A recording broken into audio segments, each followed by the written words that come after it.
Hi friends, మీరు చూస్తున్నారు SRJ మెక్ channel. ఇందులో మనకు కనిపిస్తున్నది పల్సర్ వెహికల్.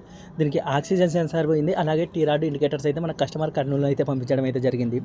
దీనికి ఆక్సిజన్ సెన్సార్ పోవడం వల్ల బైక్ అనేది మనకి కాస్త ఒక హాఫ్ కిలోమీటర్ వెళ్ళక ముందుకే 3-4 టైమ్స్ అయితే ఆఫ్ అయిపోతూ ఉంది. ప్రాబ్లం ఏమిటని మనం చెక్ చేస్తే దీనికి ఆక్సిజన్ సెన్సార్ అయితే పోయింది.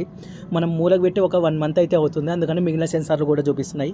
దీనికి మెయిన్గా ఆక్సిజన్ సెన్సార్ అనేది బైక్ రన్నింగ్ కాకుండా అయితే చేస్తుంది, అందుకని మనం చేంజ్ చేయడం అయితే జరుగుతుంది. మీరైతే చూడొచ్చు, దీనికి సపరేట్గా టూల్ అయితే వస్తుంది. ఆక్సిజన్ సెన్సార్ ఓపెన్ చేయడానికి మనకి కొత్త సెన్సార్ వచ్చేసి 2200 రూపాయలు అయితే ఉంది. మనకి హీరో బైక్లలో అయితే తక్కువ ఉంటుంది, కానీ బజాజ్ బైకులో అయితే ఎక్కువ ఉంటుంది. మనకి ఇది పోవడం వల్ల మనకి ఈసీయూకి అనేది పెట్రోల్ అనేది సరిగా అవుతుందా లేదా అనే ఇన్ఫర్మేషన్ అనేది సరిగా అందివ్వక, ఈసీయూ మళ్ళీ ఫ్యూల్ ఇంజెక్టర్కి వచ్చేసి రాంగ్ ఇన్ఫర్మేషన్ అందివ్వడంతో ఫ్యూల్ అనేది సరిగా హెడ్కి అనేది సప్లై కాక ఫైరింగ్ అనేది మిస్ ఫైరింగ్ అవుతుంది. అప్పుడు మనకి బైక్ ఆఫ్ అవ్వడం అలా అయితే జరుగుతుంది. మనం కొత్త సెన్సార్ అయితే క్లియర్ చేయడం అయితే జరుగుతుంది. ఇంకా వేరే సెన్సార్ల గురించి ఇన్ఫర్మేషన్ కావాలంటే కామెంట్ అయితే చేయండి ఫ్రెండ్స్.